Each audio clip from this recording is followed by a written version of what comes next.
In a posh corner of Atlanta, amid the golden lights reflecting off the glass, there is a restaurant called the Willow Garden, a place where dinner is served not just with food, but with pride. That evening, an elderly black woman, Margaret Hayes, walked in. She wore a simple cream-colored dress, her silver hair neatly combed, her smile as light as the wind. Today was her 65th birthday, a day she longed for peace and warmth, in the very place that had witnessed her family's arduous journey. For no one in the restaurant knew the Willow Garden was the brainchild of her daughter, Naomi Hayes, a young black businesswoman once hailed by the press as the woman who turned poverty into legacy. But sometimes, prejudice shows up in the places we trust the most. As Margaret walked up to the front desk, her smile met the cold gaze of a young waiter. His words seemed harmless enough, but they were enough to weigh heavily on the room. What the young man didn't know was that in just a few minutes, the woman he had just insulted would bring the entire system to silent justice. Before joining me in this story, where self-esteem and truth intersect in the flickering candlelight, please like, share the video, and subscribe to the channel, so you don't miss stories that touch your heart and awaken your conscience. That evening, Atlanta was gilded. Glass buildings reflected the lights from the freeways, and in the heart of the city, the Willow Garden restaurant radiated a warm, refined glow, the kind of light that couldn't be bought, only created with time and care. The clink of cutlery on china, the smell of wine mixed with the scent of polished walnut.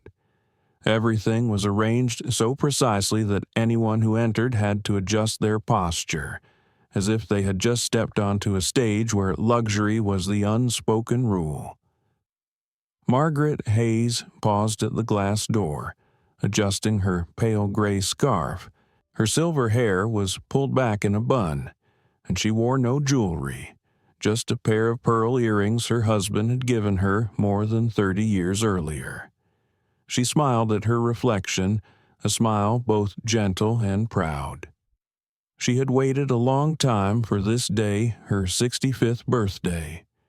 Not to flaunt her age, but to celebrate the journey she had taken from a woman who worked 3 jobs to support her children, to the mother of a successful businesswoman who made her community proud. The Willow Garden is more than just a restaurant. It's a symbol of perseverance. It's the dream of daughter Naomi Hayes, who once said, "Mom, I will build a place where everyone, regardless of skin color, is treated the same." And tonight, Margaret came here not just to celebrate her birthday, but to enjoy a quiet sense of pride. She put her hand on the oak door and took a deep breath. No one was with her, because Naomi said she would be here in a few minutes. "Go ahead. Mother, I have a surprise for you tonight." Golden light flooded out as she entered. The doorman bowed slightly, and she nodded her thanks before going to the front desk. A young man, about 25, with slicked hair and a neat uniform, was checking the reservation list. A small name tag on his chest read Liam Carter. Margaret said softly, her voice deep and warm. "I have a reservation for tonight. The name is Hayes." Liam didn't look up. He glanced at the screen, his lips moving as he read the list of names. A moment later, his voice came back, flat and emotionless. "I don't see that name. Maybe you're mistaken." Margaret tilted her head, still smiling. "I definitely called this morning." The woman named Amy confirmed. Liam shrugged, glancing at her briefly this time. It was a look cold, slightly contemptuous, just for a second, but enough to be missed. He said slowly, "Sorry, we're full. Maybe you should try another restaurant." The air seemed to freeze for half a second. At the next table, a group of white customers laughed suddenly, louder than usual. Margaret tightened her grip on her bag. I knew if I said another word, they would think I was making trouble. She swallowed the bitterness in her throat. "Could you check it again for me? There might be a mistake." Liam shook his head, not making eye contact. "I told you, no name. Sorry, but we can't help you any further." The atmosphere in the Willow Garden was as refined as ever, the flickering candles, the soft jazz, but to Margaret, everything felt suddenly oppressive. It felt like it, not the first time, but it stung just the same every time. Another voice came from behind the counter. "What's the matter?" Liam, a middle-aged man, walked out in a gray suit, with a dignified air. His name tag read Henry Brooks, manager. Liam replied, his lips curling slightly, just a guest who said he had a reservation, but I don't see it on the list. Henry looked at Margaret, his smile polite to the point of being fake. "Sorry for the inconvenience. Mrs. Hayes, could you please wait a moment in the waiting area while we check again?" Margaret nodded and sat down in the leather chair by the window. The yellow light fell on her face, revealing the wrinkles around her eyes, not of age, but of years of patience. She looked around. Couples raised their glasses, families laughed and talked. A new group walked in, without a reservation, but were shown to their seats. She noticed, but said nothing. There are some things that, if you say them, only make you feel smaller. Time passed slowly, 15 minutes, 30 minutes, then 45. No one came, no explanation, just a few curious and pitying looks. She tried to keep her back straight, her hands resting on her knees. With each passing minute, she felt like her dignity was being peeled away. A waitress walked by, glanced at her, then turned away. A voice rose inside Margaret. "Tired, but calm, I taught my daughter that dignity should never be sold. So tonight, I cannot lose it either." She stood up and walked to the counter. Liam was still there, laughing and talking with the new group. When he saw her, he paused, but tried to keep his expression nonchalant. "How can I help you?" Margaret looked him straight in the eye. "I've been waiting for almost an hour. You said it was full, but I just saw 2 empty tables." Liam glanced over and said curtly, "Those tables are reserved. What about me? I've also placed an order." The silence was like a slice of film. He didn't answer, just pursed his lips. And in that look, she saw what she had seen 100 times in her life, contempt disguised as politeness. Margaret asked softly, her voice even, "You refuse to serve me because of who I am." No one answered. A few nearby guests turned slightly. Henry walked over, forcing a smile. "What's the matter?" Margaret did not look at him, just said softly, I think, "I understand." Then she turned away, her eyes fixed on the glass window, where the streetlight reflected her calm face. "They won't remember who I am, but they will remember what they just did." Somewhere in the city, Naomi Hayes is preparing a birthday present for her mother, unaware that right now, in the very place she built with blood and tears, her mother's pride is being tested once again. Margaret remained seated in the waiting area, her gaze fixed on the far wall where a large painting of a willow garden in spring hung. That very photograph, she realized, was where Naomi had taken her 5 years ago, that barren land then, with only a few clumps of weeds, where mother and daughter had dreamed of another day. She remembered clearly that afternoon. It was raining lightly. Naomi stood in the middle of the clearing, soaking wet, and said, "I will make this a place where anyone, no matter where they come from, feels welcome. Margaret just smiled, a smile tinged with worry. She had lived long enough to know that the world was not welcoming to a woman of color with dreams of entering the fine dining industry, a place where every glass of wine, every plate, even the tone of the waiter's voice was dictated by white standards. But Naomi never wavered. She looked around the restaurant, the amber walls, the soft yellow light filtering through the sheer curtains, the white tablecloths, the willow flowers in glass vases. Everything seemed alive, every detail a memory. The leather chair by the window, Margaret had hand-picked the fabric from a small workshop in Savannah. The pendant light with its soft glow hidden behind the linen, Naomi said, "Mother." I wanted the light to be warm enough to hide fatigue, but real enough to reveal the heart. Now, sitting in that space, she felt like an outcast. I thought this would be a home of kindness, she thought, but perhaps every home has its cracks.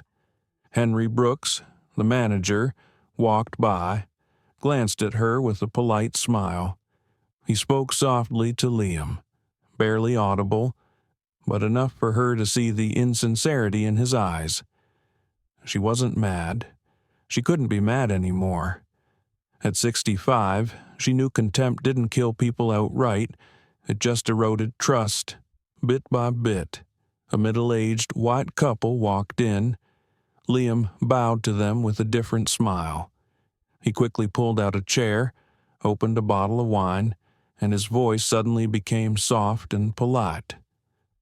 Margaret watched the scene without saying anything.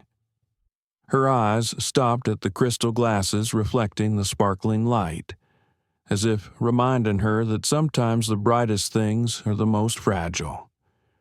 No one in the room knew that the black woman sitting quietly in the corner was the one who had helped lay the first bricks of this place.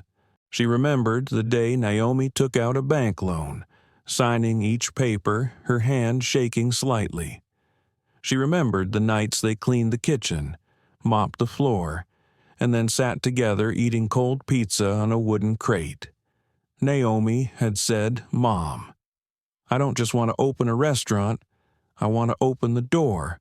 Now that door is open, but closed to the very man who helped build it." Margaret stared silently at the logo embossed on the wall. The Willow Garden. She had chosen the name.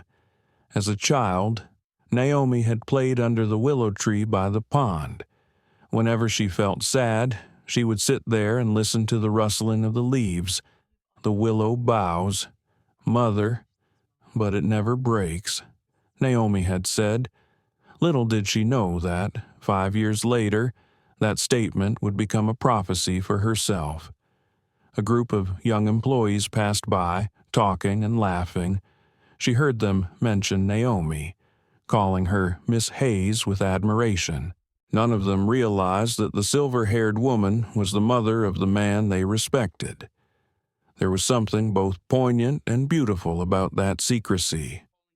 She looked toward the kitchen, where the flickering flames reflected off the glass wall. There, Naomi had stood for hours trying new dishes, retasting sauces until they were perfect. The kitchen had been where Margaret had heard her daughter's laughter through the long nights of worry. Now, there was only the steady, cold sound of knives and chopping boards. "My child," she thought, "I hope the place you create will always keep the warmth you carry in your heart. But perhaps you cannot control everything." Henry turned back and said briefly, "Sorry, we're still checking. Maybe you booked the wrong date." Margaret nodded, not replying. At her age, she knew when an apology was just a mask for contempt. The way he said you misplaced it, it was the same way society often said to people like her. "Maybe you were wrong, but we can't be wrong." Outside the window, a light rain began to fall. Drops of water rolled down the glass like silver threads. She looked at them and her heart softened. Rain had a way of soothing everything, even pain.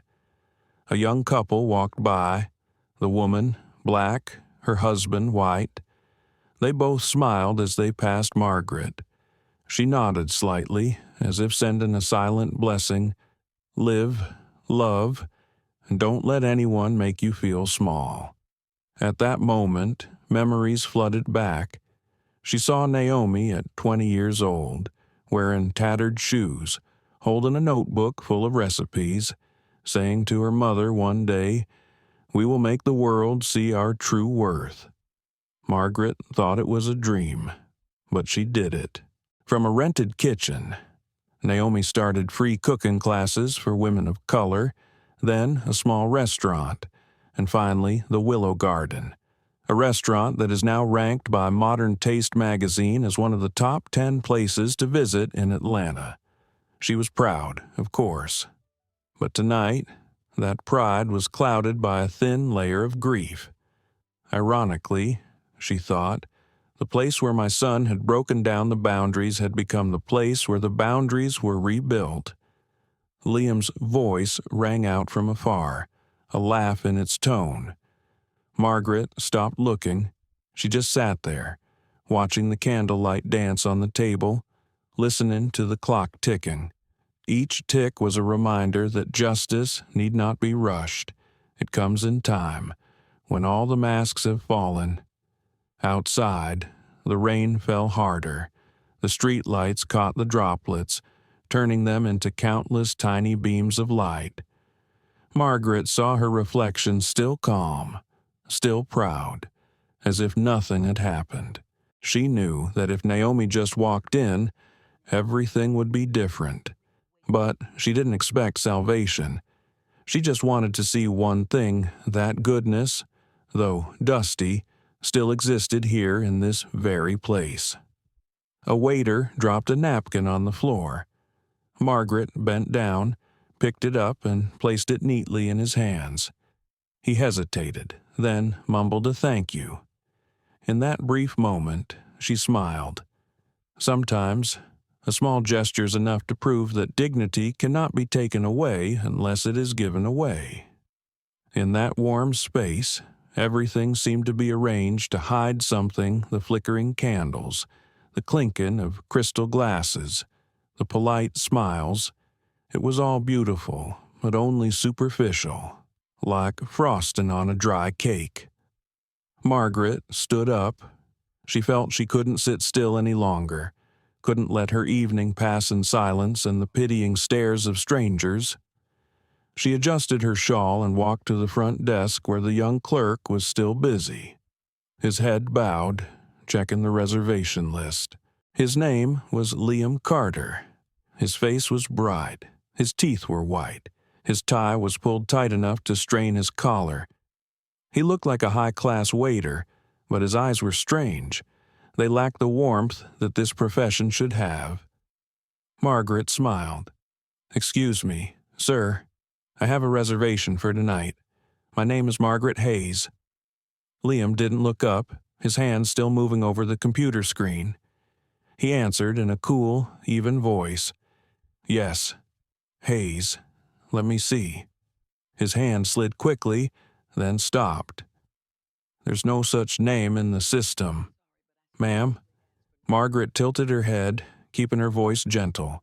"Could you double-check I ordered this morning, and Amy here confirmed it?"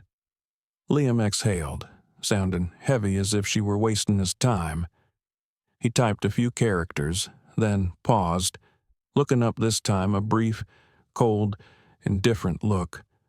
"I'm telling the truth. No, maybe you have the wrong restaurant." The words fell like a drop of water into a glass of red wine small. But, clouding the glass, Margaret pursed her lips. She didn't want to believe there was something in that look: skepticism or contempt. She'd lived long enough to know when people were being genuinely polite, and when they were just tolerating her presence. "I learned to read that early," she thought. Ever since I was a little girl who got followed by supermarket security just because I touched her handbag. Margaret nodded slightly. I'm sure it's the right place. My daughter has booked tables here many times. Liam raised his eyebrows, the corners of his lips twitching slightly, a thin, knife-like smile. Yes, I understand. But it's very busy today. We don't have any seats left. She looked around. There were clearly at least 3 tables still empty, one of them near the window, where the light reflected softly off the polished wood. She started to point, but stopped. I knew that pointing to that table would give him more reason to be annoyed. The truth was, people like Liam didn't need a reason to act superior. They just needed someone to do it with. A couple walked in, a man in a gray suit, a woman in a red coat. They hadn't reserved a table. Margaret heard them say. Liam's tone changed. He bowed, his smile lighting up like a switch. Good evening, gentlemen. It was a pleasure to serve you. He led them to one of the empty tables. Margaret looked after her, not angry, not surprised, just an old feeling, one she thought she had put behind her long ago. She turned back and said slowly, "Are you sure you want me to believe that this restaurant is full?" Liam shrugged, his eyes averted. "I'm just telling the truth, ma'am." Another voice cut in, polite to the point of being fake. "What's the matter?" Liam Henry Brooks, the manager, stepped forward. Margaret turned, trying to keep her composure. Henry smiled, the kind of smile someone used to dealing with complaints. "I'm the manager here." "What's the problem?" Liam replied quickly, his voice even as if he was reading a report. She said she had a reservation, but it wasn't in the system. Henry nodded, glanced at Margaret, his smile still on. "Sorry for the inconvenience, ma'am. There might be a slight mistake. Please wait a moment. We will check again." Margaret replied briefly, "Thank you. I will wait." She returned to the waiting area and sat down. Her hand rested lightly on her bag. Her other arm trembled slightly, but her eyes remained calm. I used to think that the next generation would not have to endure these things, she said to herself. But perhaps the world only changed its clothes, not its heart. Time passed slowly. 5 minutes, 10 minutes, 20. No one turned around, only Liam, occasionally glancing at her, with a look somewhere between arrogance and curiosity. She knew that look. It said, "You don't belong here." A young woman walked by, stopped at Margaret's table, and said softly, "Ma'am, may I help you?" Margaret raised her head. The clerk's eyes were a little shy. Perhaps she sensed something was wrong. "No, thank you. I'm just waiting to be remembered." The young waiter paused. Margaret smiled, not bitterly, not resentfully, just a smile that was unforgettable. The restaurant door opened, and a cold wind blew in, the smell of rain mixed with the scent of wine and the dampness of the coats of the guests entering. Margaret hunched her shoulders. She thought of Naomi. Her daughter was probably on her way, still unaware of what was happening in her own restaurant. The light fell on her hands, revealing the delicate blue veins and age spots. She looked at those hands, remembering the years she had spent building her life and her daughter's dreams with them. These hands had touched wet tiles, rough wood, hot dishes, not to be looked down upon, just to be treated like a human being. Another customer, white, elegant, tripped on the mat near the door. Margaret stood up reflexively and helped her up. The woman thanked her vaguely and left, not realizing that the hand she had just helped belonged to the person her son's restaurant was about to apologize to. Margaret sat back. She took a deep breath, looking at the space before her, beautiful, refined, but cold. You can polish everything, table, chair, glass, words, but you can't polish the soul. Liam glanced at her again. Perhaps for a brief moment. He felt a twinge of doubt as if this woman were different from the other guests he had dismissed. But it was fleeting. He turned away again, adjusted his tie, and smiled a different smile, the smile reserved for proper guests. Margaret saw it all. She wasn't angry. She just said quietly in her heart, "I don't need you to bow your head. Liam, I just need you to see what you really did." And in that moment, no one knew it, but a silent storm began to form. Not a storm of screams or retaliation, but a storm of truth, one that would sweep away the falsehood and leave behind the most pristine, light dignity. The restaurant's air was as light as the breath of old jazz. But to Margaret, every note touched a nerve. Liam was still at the front desk, tapping away at the screen as if every customer were just a line of inanimate information. She, standing there in the warm yellow light, amid the scent of expensive wine and perfume, felt like she was in another world. "I'm sure there's been a mistake," she said, her voice steady, like someone trying to keep her balance on cold water.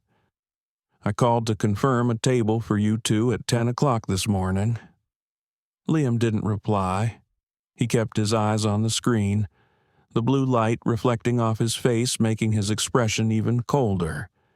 Then he let out a tired breath, as if listening to her say another word was a burden. "I told you, ma'am, we're full. Maybe you should try another restaurant around here," he said, his voice indifferent, each word thrown out slowly, polite enough not to be considered rude, but sharp enough to make the listener feel small. Margaret looked at him, unblinking. The words had no volume, but they echoed in her head like a door slamming shut. "You should go somewhere else. Not please understand. Not let me see. Just another way of saying, you don't belong here." A new group of guests had just entered, 2 men in blue suits and a young blonde woman in a black silk dress. Liam's expression changed immediately. He straightened up, his smile appearing so quickly it was almost fake. "Good evening, gentlemen. It was a pleasure to serve you." His voice became warm and round. Margaret watched the scene without saying anything. She took a deep breath, trying to calm her racing heart. "I had taught Naomi that anger never made anyone respect you more. But at moments like this, even breathing was difficult," she said softly, loud enough for only the 2 of them to hear. "I don't think the way you're treating me is right.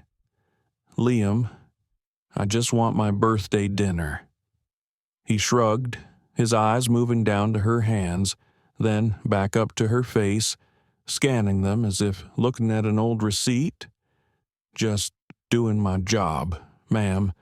It's something people like Liam say.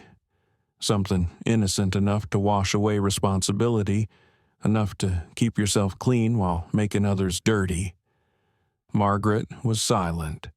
She heard laughter at a nearby table, the clink of glasses, the click of high heels on the wooden floor. It all continued as if nothing had happened, and that was the most painful thing. No one realized anything was wrong. Henry Brooks, the manager, approached from a distance. He still smiled, but his eyes were half observant, half contemptuous. "Is everything all right, Liam?" he asked, his voice tinged with doubt. Liam turned and said quickly, "Yeah, sir. Just a guest who thought he had a reservation, but I checked it's not in the system." Henry turned to Margaret and smiled faintly. "I'm very sorry for the inconvenience. Ma'am, There must have been a mistake in the confirmation process. We're really crowded today." Margaret looked around. She counted at least 4 empty tables, but she said nothing. Not because she didn't see, but because she had learned to let the facts speak for themselves. "I understand," she simply said. "I can wait."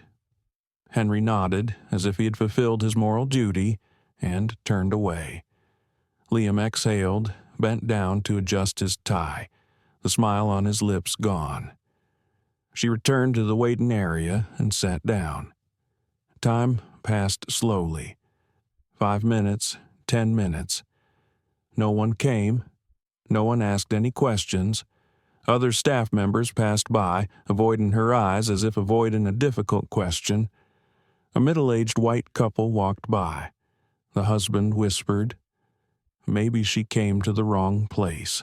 The wife replied softly, her voice filled with pity. "Maybe she doesn't know this is a high-class restaurant." Margaret heard every word, not because they spoke loudly, but because the world had a way of making the hurtful words echo loudest in the ears of the people who heard them. "I'm not surprised by this," she thought. "I just didn't expect it to happen in the place my son built to protect against it." She looked at her watch. The seconds ticked steadily.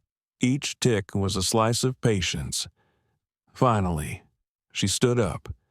She walked back to the counter, her voice steady, but something in her eyes had changed. "Are you sure my name isn't on the list?" Liam didn't look up. "I'm sure. And you said there are no more tables available." "Yes," he replied quickly, his eyes still glued to the screen. Margaret tilted her head slightly. "I see a few tables are empty." Liam chuckled. "Those tables are booked." There was a moment of silence. Margaret nodded. "I understand." She turned away. That voice, soft, low, but somehow it made the air pause. No one knew that in that moment, in that woman's heart. An unusual silence was spreading, a silence not of acceptance, but of justice quietly awakening. At a nearby table, Henry glanced at them, frowning. He hadn't heard everything, but he sensed something was wrong. Liam shrugged and said softly, "I'm just following the rules." Henry said nothing, because, in fact, rules are always the perfect cloak for prejudice. Margaret returned to her seat. Another young waitress passed by with a tray, accidentally dropping the tablecloth. She bent down to pick it up and place it back in his hands. He mumbled, embarrassed, "Thank you." Margaret smiled. "It's okay, dear. Everyone is clumsy sometimes." Her voice was soft, but her eyes remained deep as water. "I don't need to be served," she thought. "I just need to be seen as a person." The dim light reflected her face in the glass wall. She looked older, but also stronger. In the bright room, her silence spoke louder than any words. The air in the willow garden was still wrapped in a sweet luxury. Every sound was low enough to maintain the feeling of sophistication. The light clink of knives, the pouring of wine, the controlled chatter and laughter. Only one sound was slightly off-key, the slow sigh of a woman sitting in the waiting area, still keeping her back straight, her eyes fixed on the reception desk. Margaret Hayes was still sitting there. On the table beside her, the glass of water the waiter had set down was covered with frost, as if it too was waiting for something. The door to the kitchen opened, and out stepped Henry Brooks, the restaurant manager. The golden light glinted off his tailored gray suit, his maroon tie neatly tied. He was the kind of man who made you think everything would be okay, even if he had never actually done anything to make it so. "Liam," Henry said, his voice low, polite to the point of being almost dry. "What's going on here?" Liam stood up straight, looking a little nervous. She said she had a reservation, but there was no name in the system. I checked twice. Henry nodded, his eyes glancing at Margaret. The smile appeared, at the right moment, in the right degree. I see. He approached, bowed slightly. Madam, I'm very sorry for the inconvenience. Perhaps there was a small mistake in the reservation process. Margaret stood up. Softly, I'm sure I'm not mistaken. I called and confirmed this morning. The receptionist said everything was fine. Henry nodded, smiling, but his eyes weren't quite listening. He spoke in the tone of someone more used to quelling trouble than solving it. Of course, I understand how you feel. We'll check it out. Would you mind waiting a moment? I'll get it sorted out in no time. The phrase, "Please wait a moment," sounds like an invitation, but is actually a tactful way of pushing the issue aside. Margaret smiled slightly. She believed in calm. Sometimes people need to be given a chance to do the right thing, she thought. Maybe the clerk was just inexperienced. Maybe this manager really wanted to help. Thank you, she said softly. I will wait. Henry bowed his head in gratitude, then turned back to Liam, signaling with his eyes. Liam nodded and continued his work, as if the incident had never happened. Margaret returned to her seat. The leather chair was cold. The light in front of her was too bright, revealing a weariness she didn't want to admit. She tried not to look around. Every time her eyes fell on the other tables, where red wine glistened in crystal glasses, where soft conversations floated between the music, she felt as if she were outside the door of a world she was supposed to belong to.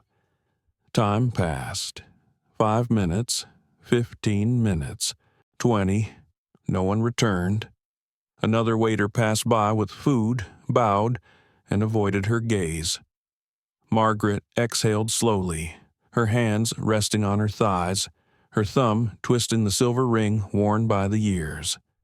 I have learned to wait all my life, she thought, to wait for justice, to wait for respect, to wait for a world that sees me as human. But every time, I still hope like a habit that is hard to break. A young couple walked by, glanced, their eyes quickly darted, then looked away. They didn't smile, didn't speak, but their silence still meant, "What is she doing here?" Henry returned to the counter, picked up the phone, and spoke softly to someone. His voice was soft and even, but it seemed he was not talking about Margaret. He smiled, bowed, and walked away, as if he had forgotten the woman who was still waiting for his consideration. Liam remained at the counter, hunched over the reservation book. Every now and then he would glance at Margaret, his eyes cold, tinged with something like irritation at having to see someone who existed outside of his plans. A female employee approached. She was young, had a bright face, and a gentle voice. "Madam, may I help you?" Margaret looked at her and smiled gently. "Thank you. The manager said he would check it again. Can you help me?"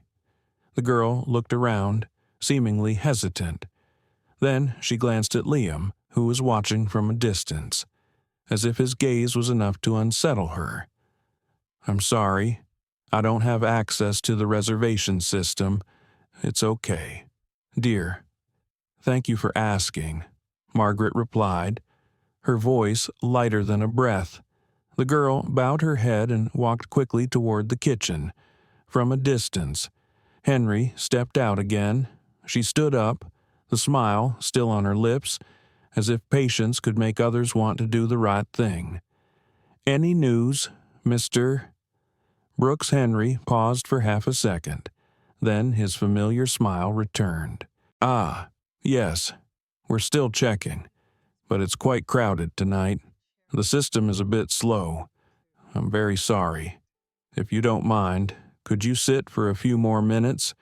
We'll definitely arrange it." His voice was smooth, but not sincere. Margaret knew that. She also knew that if she asked another question, he would answer with the same tone, the same smile, and the same empty promise. I don't want to be the black woman who has to beg for a seat in the very place my daughter built, she thought. But I also don't want to walk away like I'm wrong. She nodded. I understand. I will wait. Henry bowed his head and said, "Thank you for your understanding. We appreciate it." And then he left, never looked back. It had been almost 40 minutes since she had entered. New tables were being set up. Customers were coming and going. None of them knew that the woman sitting in the corner was the mother of the restaurant's owner. No one knew that her calm gaze was witnessing a system of beliefs being broken silently. But, clearly, she looked out. The rain continued to fall, steadily, unhurried. A drop rolled down the glass, leaving a long streak, blurring the streetlights behind. I don't need them to know who I am, she thought to herself. I just want them to act like they know what respect is. And, as she thought this, she leaned back slightly, her hands clasped together, silent. There were no tears, no anger, just a waiting that took the form of dignity, something that no one could take away, unless she let it go herself. Time passed strangely in the willow garden. The clocks on the walls were silent, except for the clink of knives and forks, the pouring of wine, the soft laughter of easy conversation. But for Margaret Hayes, each minute felt like a cut on the skin, small, but cutting deeper. 45 minutes passed. No one returned, no apologies, no questions, just the busyness of other servers, so busy that there was no room for a single person waiting. Margaret sat up straight, her hands in her lap, her eyes on the door. Every time it opened, she thought it might be someone coming to say her table was ready. But no, just new customers, strange faces, fancy clothes, soft laughter, and the smell of expensive perfume. And they guests without reservations were still welcomed immediately. Liam Carter was the first to greet them. He smiled broadly, bowed, and spoke with a fake warmth that only those who had been rejected could tell was fake. "Welcome. Pleased to be of service."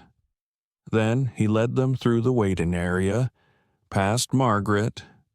Not a word, not a glance of recognition.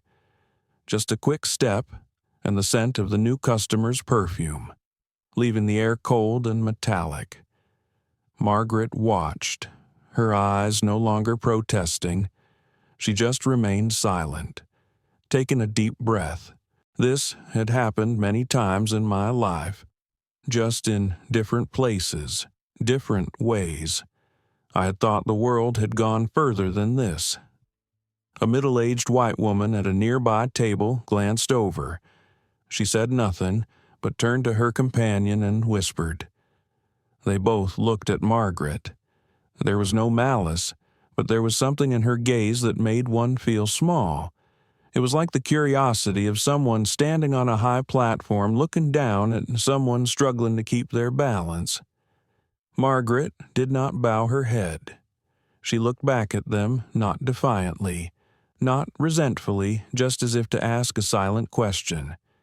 Have you ever had to wait for what you deserved? Henry Brooks walked past, glancing toward the waiting area. He saw Margaret still sitting there, her eyes unreadable. He paused for a moment, then turned to Liam. Is she still there? Liam shrugged. Yeah, still waiting. I guess she doesn't want to leave. Are you sure you checked the system carefully 3 times, sir? There's no Hayes on the list tonight. Henry nodded, satisfied with that answer as if it were enough to erase some much larger mistake. Good. Let me deal with it later. Then he turned away. No one said anything more. Margaret remained silent, Her first feeling, hope, had cooled. Her second, patience, had worn away. All that remained was silence, mixed with a bitterness in her throat. Laughter rang out from the next table, crisp, hearty. A tall man raised his glass and boomed, "Great service here, never keep a customer waiting." The remark made some people laugh. Margaret listened and smiled. It was not a happy smile, nor a sad one, just the reflex of someone who understands that sometimes justice is hidden behind jokes. I used to think that if I just lived kindly, the world would respond in kind, she thought. But kindness is not something everyone sees, especially when it is a different skin color than theirs. A boy, about 8 years old, walking with his parents, happened to stop in front of her. He looked at her for a moment, then asked softly, "Grandma, why aren't you having dinner?" The mother quickly pulled her child's hand and gently scolded, "Don't ask that, child." Margaret bent down and smiled gently. "I'm waiting for people to remember that I'm here, my dear." The mother blushed and quickly apologized. She just shook her head, as lightly as the wind. "It's okay." At least the boy dared to ask. Adults don't. The woman froze, then left silently. But something in her eyes had awakened a feeling of discomfort with her own silence. 45 minutes. The clock on the wall read 7:47. The candlelight on the dining table faded, reflecting off Margaret's face. She sat up straight, but something inside her felt heavy, not because she was weak, but because she was seeing more clearly the world she wanted to believe was fair. The restaurant door opened again. The night air rushed in. Another customer, without a reservation, was ushered to an empty seat. Liam was still the one to greet them. He passed Margaret, his eyes never wavering. Henry followed, smiling politely. She saw him put his hand on the new guest's shoulder and bow. The kindness she had waited nearly an hour for was given to someone else in 5 seconds. Margaret looked down at her hands, the hands that had laid every brick, wiped every table in this very restaurant when Naomi first opened. She remembered the smell of paint, the smell of wood, and the smell of hope. We built this place to make everyone feel welcome. She remembered her daughter saying, and today, I was the one left behind in that dream. She laughed softly, silently, a laugh of bitterness, but also of realization justice does not always come immediately. It comes slowly, sometimes cloaked in silence. From afar, a new employee stepped out, holding a phone in her hand. The young girl whispered to Henry, "There's a call for you. It's Naomi Hayes." Henry paused. The name made him look up more quickly than usual. Margaret couldn't hear what he said, but she saw the change in his expression. Only for a second. But it was enough to tell her something was about to change. She remained still. Her eyes stared straight ahead, as if preparing herself for something no one else could see. "I don't have to stand up. I just have to wait for the right moment. The wrong will speak for itself. I don't have to do the job for you."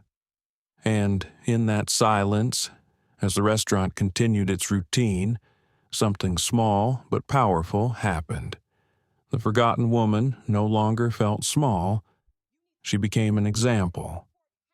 No one knew that, in a few minutes, all eyes would be on her not because of the color of her skin, but because of the dignity they had deliberately ignored. The atmosphere in the Willow Garden seemed the same elegant, rhythmic, refined, but for Margaret, each passing minute was a stab of respect. The room was brightly lit, but inside her, the light was extinguished. She looked at her watch. The mine at hand had just struck 8. It had been almost an hour since she had walked in, an hour enough time for 10 tables to be served, but not enough time for them to remember she existed. Margaret took a deep breath and stood. Her movement was slow and gentle, but enough to make a few nearby customers turn to look. She straightened her coat and picked up her bag. Not because she was planning to leave, but because she knew that sometimes silence needed to take a step forward to be heard. She approached the reception desk. Liam was talking to a young couple who had just entered. His voice was sweet, even a little humorous. "Yes, you can have a table by the window. The view is beautiful tonight." Margaret stopped a few feet from the counter. She saw that smile, the smile she hadn't seen all evening. The other couple were led to the table. When Liam turned, he met Margaret's gaze. The look made him pause. There was no anger, no demand, no threat, just cold directness. A directness that forced one to choose between honesty and cowardice. Margaret said in a steady voice, "Neither high nor low, Carter. I have been waiting for almost an hour." Liam raised an eyebrow, regaining his composure faster than he appeared. "I know. Ma'am, like I said, we're all booked. I just saw you lead new guests to the table by the window." She replied, "Did they have a reservation?" Liam glanced around, then said quickly, "Yes, they do. All the guests you just saw had reservations." Margaret was silent. She looked him straight in the eye. It was no longer the look of someone waiting, but of someone looking at the truth. 1 second, 2 seconds, then 3. Liam's eyes began to waver. She said softly, but clearly, "Are you sure?" he swallowed, trying to keep his voice calm. I'm sure, ma'am." Margaret nodded, her eyes never leaving his. The atmosphere between them was thick, so heavy that anyone nearby could feel it. Neither of them said anything for several seconds. Then she asked, each word clearly, "You refuse to serve me because of who I am."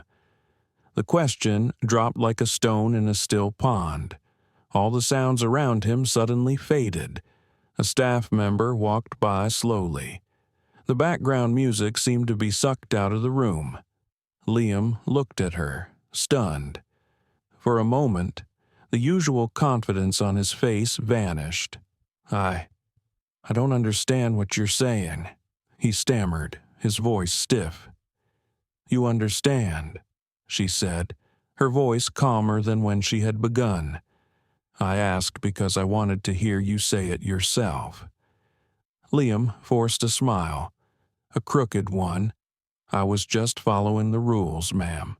Margaret tilted her head slightly. "What rule allows you to leave a customer who has reserved a table while you bring someone else to sit in that seat?" No one answered. There was no need. The question itself was an accusation. Henry Brooks saw the scene from afar and hurried over. He still had his usual smile on his face, the weapon he used to obscure all wrongdoing. "What's going on here?" Margaret turned back, her voice soft and polite. "I was just asking why I was refused service." Henry glanced at Liam. That look was enough to tell him not to say anything more. He turned back to Margaret and said tactfully, "There must be some misunderstanding here. Ma'am, I'm sure no one meant to offend you." Margaret did not respond. She just looked at him, silent. Henry continued, "I can assure you that every customer is treated fairly here. It could just be a coincidence." Coincidence. The word echoed in her head, bitter and funny at the same time. I had heard that word all my life. Whenever someone didn't want to name a prejudice, they used the word coincidence. She spoke slowly, almost in a whisper. "If this is a coincidence, then it seems to choose me quite often." Henry stiffened slightly, but still tried to smile. "I'm sorry, ma'am. Could you wait a moment? I'll—" Margaret interrupted, her voice still soft. "No need to apologize. I just want to know one thing. Is it true that everyone after me has a reservation?" Henry opened his mouth, then closed it. He looked at Liam for support, but found only confusion. There was a long silence, and in that moment, everyone around started to pay attention. A few customers turned to look. No one said anything, but the atmosphere changed. One could feel that justice was about to come, even if no one had yet called it by name. Margaret nodded slightly, her smile so slight it was almost invisible. "I see," she said. "Thank you for telling the truth, or at least for not denying it further." Henry was about to say something, but she turned away. She returned to her seat, slowly, with a strange calmness. A young female employee looked on, her eyes filled with confusion. She said nothing, just placed a new glass of water on Margaret's table and whispered softly, "I'm sorry." Margaret smiled at her, her eyes warm and gentle. "It's not your fault, child. Each person can only change what is within their control." The girl bowed her head slightly and stepped back.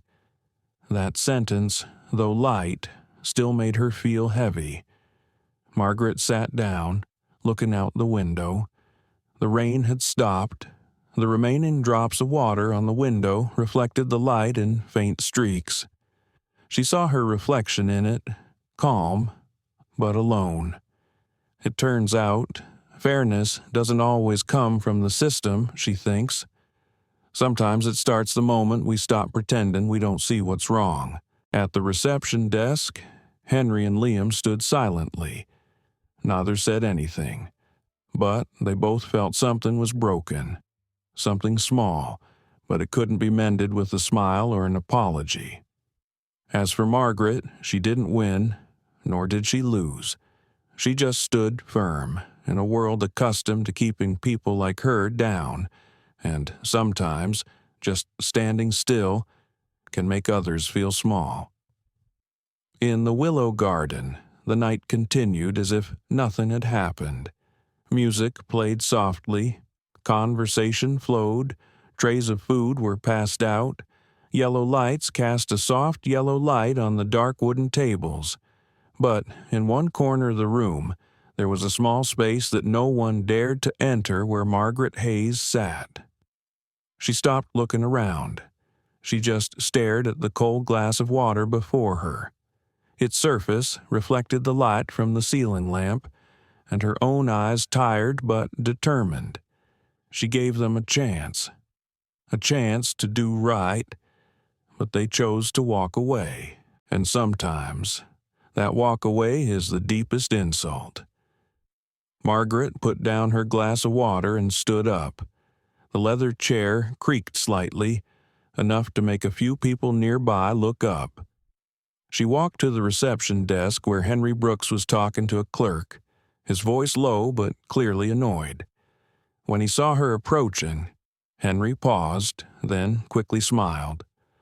"Oh, Mrs.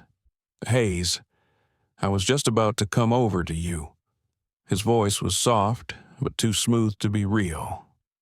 Margaret paused, keeping her voice calm. "I just want to ask one more time. Mr. Brooks, how is it?" Henry adjusted his tie, a familiar gesture of someone trying to hide his nervousness. "Madam, it's really crowded tonight. I'm afraid we haven't been able to arrange suitable seating yet. I sincerely apologize for the delay." She looked straight at him, without blinking. "You said too crowded." "Yes," Henry replied quickly, his voice rising a little. "The system is overloaded, and my staff may not have handled the reservation well." Margaret tilted her head, her voice still soft. "Overcrowded, but I see there's still an empty table in the corner." She pointed to the table by the window, where a couple had left a few minutes earlier. The tablecloth was still pressed, the glasses still laid out, just unclear. Henry looked at her, then said more slowly, "Oh, that table is booked for a later time slot, ma'am." Margaret smiled, very slightly. It was a smile without meaning, just the movement of someone who had heard enough excuses in her life. "I see. What about the table by the bar? I saw two people just leave, and no one came to take their place." Henry was silent for a moment. The atmosphere began to change. Several guests at nearby tables stopped talking. Their eyes turned towards the two. Margaret did not speak loudly, but her voice carried a weight that silenced the room. Henry took a deep breath, his smile gradually becoming strained. "Madam, I assure you, we didn't mean to keep you waiting. It was just coincidence," she interrupted softly, her voice almost a breath. "Yes," Henry hastily agreed, as if clinging to it. Margaret nodded, looking at him longer. "That's strange. My life seems to have more coincidences than other people's. Mr. Brooks." The words made Henry speechless. A flash of embarrassment crossed his eyes, but it disappeared quickly, as if he could not allow himself to admit anything. The air became thick. The sound of spoons hitting glasses rang out somewhere, then faded away. A middle-aged man sitting nearby leaned slightly, as if to witness the whole thing. Eyes began to gather, quietly, but clearly. Margaret realized that she knew she was walking a fine line between pride and humiliation. One wrong word, and she would be seen as the troublesome black woman. But if she kept quiet, she would be seen as the sensible black woman. Both were wrong. Both were traps the world had set for people like her. So she chose the third way: say little, but say the truth. "Mr. Brooks, I'm not here to demand preferential treatment. I just want to be treated like any other customer." Her voice was soft and slow, as if each word was carefully placed. "I made a reservation. I confirmed it. I've waited almost an hour. During that time, I've seen other people arrive later and get served right away. If it wasn't a system error, I need to know why it was." Henry opened his mouth, then closed it. No amount of sorry could fill the void. He looked around, feeling the eyes of his customers on him. A waiter walked by, pretending to be busy, but everyone heard. The atmosphere in the restaurant was heavy, as if everyone took a collective breath, then held it. Or rather, the voice in Margaret's mind, thought to myself, "He's afraid not because he's wrong, but because he's being seen. People only admit their mistakes when they know they can't hide it any longer." Henry tried to regain his composure. "Madam, I apologize if you feel offended." Margaret smiled slightly. "You don't need to apologize for my feelings. Mr. Brooks, you should apologize for your own actions." Henry took a step back, his expression hardening. The words, so light as silk, struck him deep within the place where morality once resided before habit had driven it out the door. She continued, "I know exactly what my daughter built this place with in mind, not just to serve delicious food, but to treat people like people." Her eyes stopped at Henry, then glanced at Liam, who was standing silently behind the counter. But sometimes, it seems, people forget that faster than they think. No one said anything. Henry just bowed his head, but not deeply enough to be considered apologetic. Liam looked down, his hands clasped, his face red with shame and fear. The nearby customers remained silent, but sympathy crept into their eyes, slowly but surely. Margaret turned around, intending to return to the table. But then she stopped, her voice lower, as if talking to herself. Perhaps the saddest thing is not being offended, but when others think they can offend you and get away with it. She finished speaking and walked away. Henry stood still, not responding. Another employee, trembling, ran into the inner room. A minute later, the phone at the counter rang. The sound was abrupt, cutting through the thick air. Henry turned and picked up. The Willow Garden. Henry Brooks.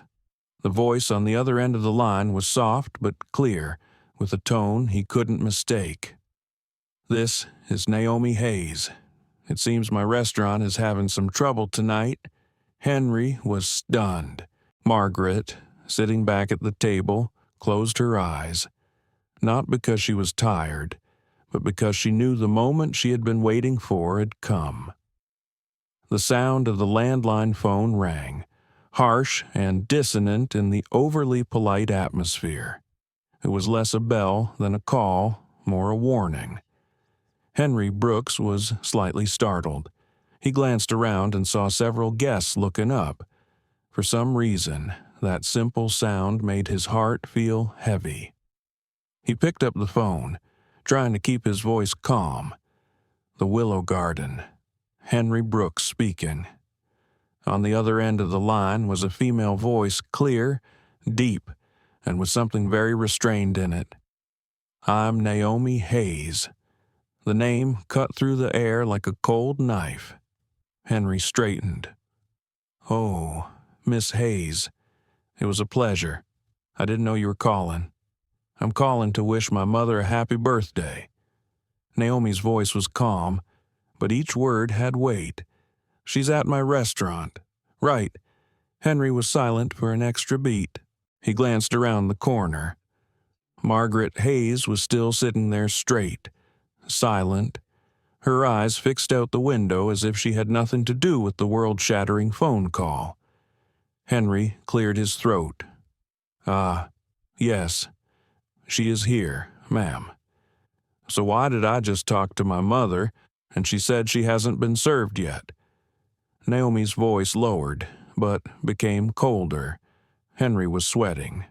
"I think there was a mistake in the reservation.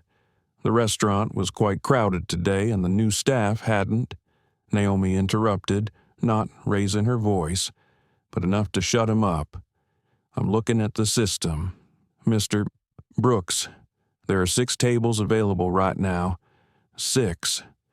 The air froze. Henry felt like someone had just strangled him. Are you sure? Maybe the system hasn't been updated?" "Don't lie to me." "Henry," Naomi said, her voice now as sharp as broken glass. "You know, the Willow Garden's table availability update is real time, and I know who's working tonight." Henry swallowed, his eyes averted. A few nearby employees began to slowly disperse, pretending to work, but their ears were all strained. Naomi continued, each word clear. "You can tell me the truth, or I will come and hear it myself." Henry tried to hold on to hope, "Miss Hayes. There's really no need. I'm on my way there." Then the line went dead. Henry stood still for a few seconds, his hand still gripping the receiver, his eyes unfocused. He had never felt the atmosphere in the restaurant so heavy, not the noise, but the silence of people who knew something was coming. Margaret sat in the corner, still as a statue. She saw Henry put the phone down, saw the panic in his eyes, and understood. She didn't need to hear the message to know who was on the other end of the line. Naomi, my daughter, she thought. The child who used to mop the restaurant floor with me. Now the one who shook the whole system with a single phone call. A smile appeared on her lips, not because she was happy, but because in that moment she realized that justice sometimes just requires someone else to stand up for you. Henry walked quickly towards the kitchen. Liam Carter saw this and quickly followed. "Mr. Henry, what's the matter?" "The thing is," Henry said softly, his voice almost a whisper, "the restaurant owner is coming here." Liam paused. "You mean Miss Naomi Hayes?" "Yes, and you should be prepared to explain." Liam paled. He glanced at Margaret, then away, as if just meeting her eyes made him gasp. I didn't mean to.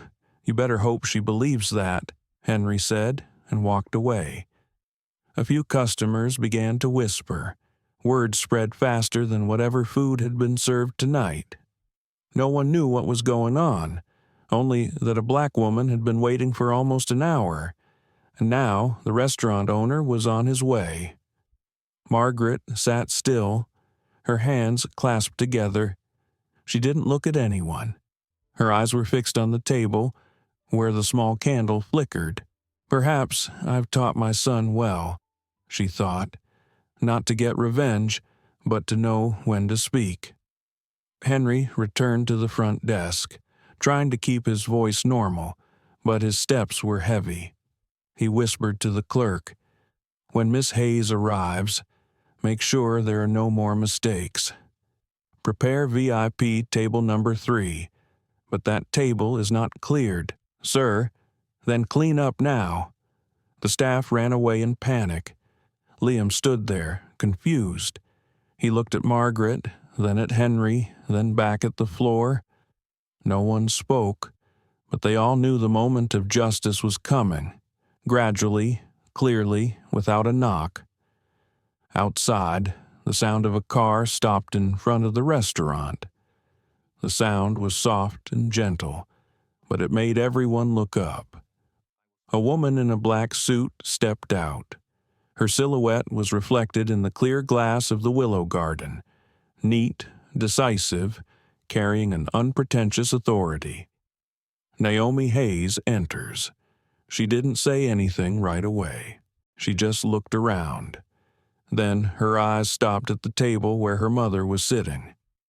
At that moment, the silence in the restaurant became absolute. Henry approached, trying to smile. "Miss Hayes, it's a pleasure to meet you." Naomi raised her hand. Interrupting without raising her voice, "I didn't come to be picked up. I came to ask." She looked around, her eyes scanning the faces of each employee, stopping at Liam Carter, who was trembling slightly. "Who is in charge of welcoming guests tonight?" No one answered. Henry swallowed. "It's Liam, ma'am." Naomi looked at him, her voice cold as metal. "Good. So you are the one who refused to serve my mother." Liam opened his mouth, but no words came. She didn't need to hear more. Her gaze was steady, cold and precise. Margaret looked at her daughter. She saw Naomi 20 years ago, working as a waitress in another restaurant, also yelled at, ignored, treated like she was invisible. And now, there she was, the one with all eyes on her. "I learned something you didn't need to teach me," she thought. "How to be quiet and still have the whole room listen." Henry stood beside her, his voice hoarse. "Miss Hayes, I'm really sorry." This was an accident. Naomi turned to him, her eyes shining in the yellow light, unintended. "Or was it because you never thought this could happen to someone like my mother? No more excuses, no more coincidences, just the truth, plain, simple, and without excuse." Margaret sat still, her eyes softening, not because she wanted to see anyone punished, but because she knew true justice didn't need to be shouted, it just needed to be seen. When the doors to the Willow Garden opened, the atmosphere in the restaurant changed, not because of the night wind, but because the person entering brought with him a different kind of silence, a silence that made all other sounds redundant. Naomi Hayes appeared in a black suit that fit her perfectly. Simple, but powerful. She wore no jewelry. She didn't need it. Her attitude was enough to make the ceiling lights seem brighter. The manager, standing near the door, bowed, but she did not reply. Naomi's footsteps were steady and decisive, echoing softly on the wooden floor, like someone counting towards the truth. The restaurant's customers began to turn their heads. A few whispered. They did not know what was going on, but everyone felt it. Something was about to come out, and it could no longer be hidden. Henry Brooks almost immediately left the counter and hurried toward her. He forced a professional smile, the kind that had gotten him out of countless awkward situations. "Miss Hayes, it's an honor to meet you tonight. Naomi stopped and looked at him, her eyes calm but cold as ice melting on glass. "I didn't come here to be welcomed. Mr. Brooks, I came to hear why my mother had to wait almost an hour in her own restaurant." The sound was not high, not fast, but it hit Henry like a punch in the chest. He stopped, his smile fading. All around, the guests started looking at each other. Some people whispered. The words her mother echoed in the air. Naomi turned to Liam Carter. He was standing by the counter, trying to shrink away, but he couldn't escape her gaze. "Are you the receptionist tonight?" Liam nodded, his face pale. Yes, ma'am." "Good. Do you remember every customer you served?" "Yes, ma'am." Naomi slowly. "So do you remember the woman you said wasn't on the reservation list?" Liam swallowed, averting his eyes. The air was thick, everyone silent. Henry spoke up, trying to make amends. "Miss Hayes, I think there's a misunderstanding here." Maybe Naomi turned, her voice cutting in, sharp and cold. "There is no misunderstanding. Mr. Brooks, the Willow Gardens reservation system was designed by me. I just checked the name. Margaret Hayes is on the list. Confirmed at 5:42 p.m., Table 7 window area." Margaret sat silently, her hands clasped together, her eyes looking at her daughter with a mixture of pride and worry. Not because she was afraid of Naomi's anger, but because she understood her daughter. She didn't need to yell. She just needed to tell the truth. And the truth was enough to make others bow their heads. Henry gaped, searching for words. I really don't know." Naomi took a step, her voice low. "You don't know, or you don't want to know." Henry took a half step back. She continued. "I made it clear to my entire team when I founded this restaurant. Every customer is treated the same. It doesn't matter who they are, what they wear, or what color their skin is." Her voice didn't shake, didn't rise, just steady like the heartbeat of someone in power. Yet tonight, in this very place, my mother, the woman who taught me about kindness, was refused service as if she didn't deserve to sit at her own table. Henry bowed his head, but Naomi didn't stop. She turned to Liam. "Mr. Carter, do you want to explain why my mother had to wait 50 minutes while the guests who came later were seated immediately?"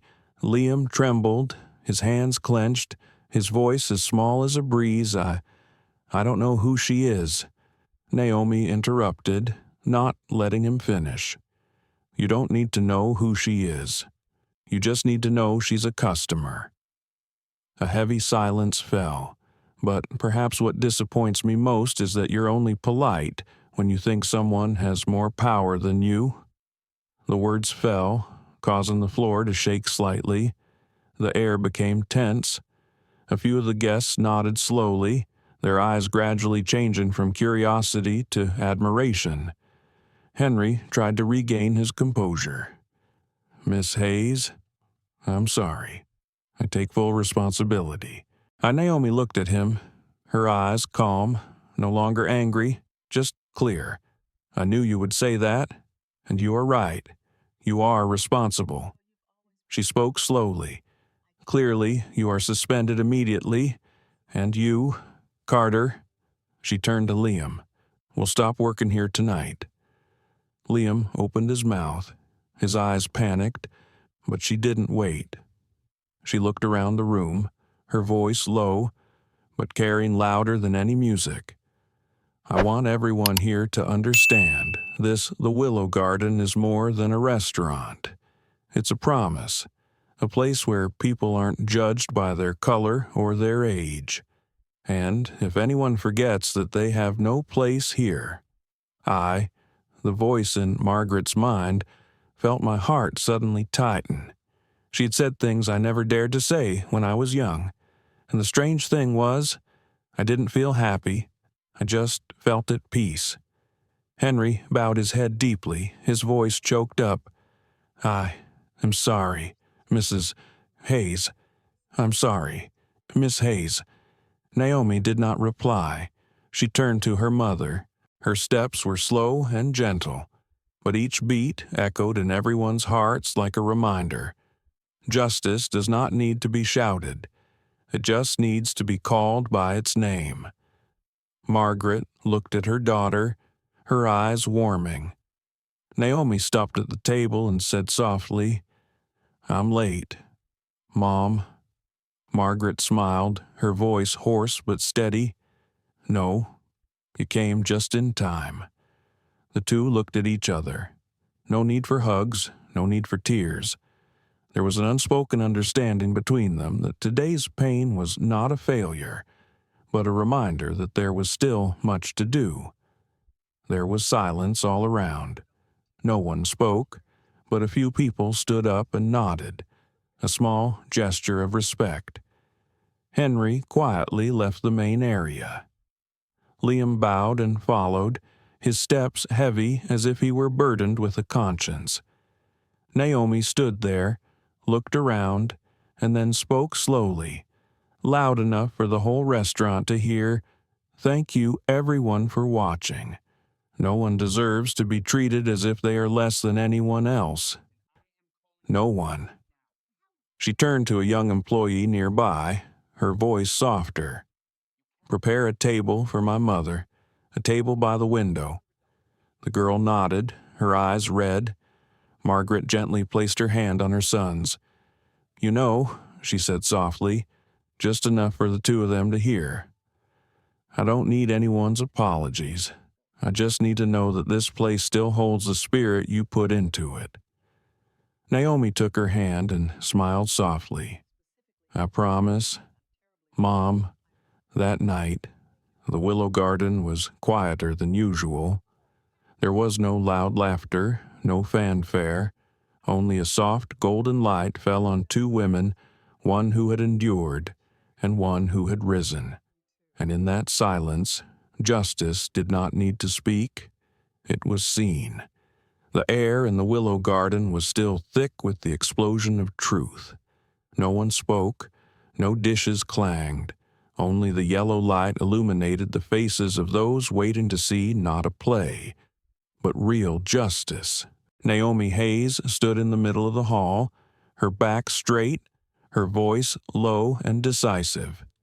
"Liam Carter, you are fired, effective immediately." The sound fell, neat and cold like the sound of a metal cup lid hitting the table. Liam froze, eyes wide. He wanted to say something, perhaps to defend himself or to apologize, but his lips trembled. No sound came out, and perhaps that silence was the truest confession. He bowed his head, stepped back, his hands clenching his apron as if clutching his last shred of dignity, and left the counter. No one stopped him. No one spoke. The door closed softly behind him. Softly, but to him, it was the sound of the end. Naomi watched, neither angry nor pleased. She simply let out a short breath, as if a heavy stone had been lifted from her chest. Henry Brooks remained standing. His face had lost its usual confidence, replaced by a mixture of confusion and fear. He knew it was his turn. Naomi turned to him, her eyes calm but no longer compassionate. "And you, Henry, I won't fire you, at least not yet." Henry looked up, a quick flash of gratitude in his eyes, but it faded as Naomi continued. "However, you're suspended for 2 weeks, without pay. After that, if you want to return, you will have to undergo a full training course in service rules and professional ethics." Henry swallowed, nodded, his voice hoarse. "Yes, I understand." Naomi looked at him longer, then said, her voice slow, soft, but clear, "This is not just the servant's fault. This is the fault of a leader who let silent contempt creep into a space that should be guided by respect. I warn you, Henry, there will be no second time." Henry bowed deeply, even lower than when he greeted VIPs. For the first time in years, perhaps, he bowed not out of politeness but out of genuine shame. I, in Margaret Hayes, mind watched that scene, my heart both heavy and light. People often think of justice as punishment, but sometimes it is simply the moment when the wrongdoer is forced to see himself. Naomi turned back to the center of the hall. She didn't speak right away. She stood still for a moment, taking a deep breath, as if to make sure that the words she was about to say were not driven by emotion, but by conviction. "Ladies and gentlemen," she began, her voice steady and clear in the dead silence, "I would like to say a few words." All eyes turned to her. Some guests put down their glasses. Others sat up straighter. Naomi continued, "Tonight, in this restaurant, a serious mistake happened. A customer was treated unfairly. Not because she did anything wrong, but because others thought she did not deserve respect." She paused, her eyes glancing slightly at Margaret. "That customer was my mother." A murmur spread through the room, then quickly died down. Someone in the corner let out a soft, "Oh my God," but fell silent when Naomi stood there, calm as if she had prepared her whole life for this moment. "I didn't come here to defend my loved ones," Naomi continued, her voice unwavering, quiet and strong, "but to defend the values I believe in. Everyone deserves respect." The lamplight reflected off her face, illuminating it softly, like a faint trace of light on steel mirror. The Willow Garden was built not just on money, but on trust. The trust that people could sit at the same table, no matter where they came from, what they looked like, or how much money they had in their pockets. And if anyone forgot that tonight it was my fault, because I hadn't taught it well enough. She took a deep breath. "So, I'm sorry." A pause, long and sincere. She bowed her head, not deeply, but enough for everyone to understand that this apology came not from a title, but from a person. In the crowd, an elderly customer nodded slightly, then another, then several people clapped. Slow, steady. The sound rippled like a circle on still water, and a moment later, the entire restaurant stood up. The applause wasn't loud, it was low, genuine, and enough to soften Margaret's gaze. She sat there, looking at her daughter, the young woman bowing before the crowd without losing her dignity. "This is what I want you to be," she thought.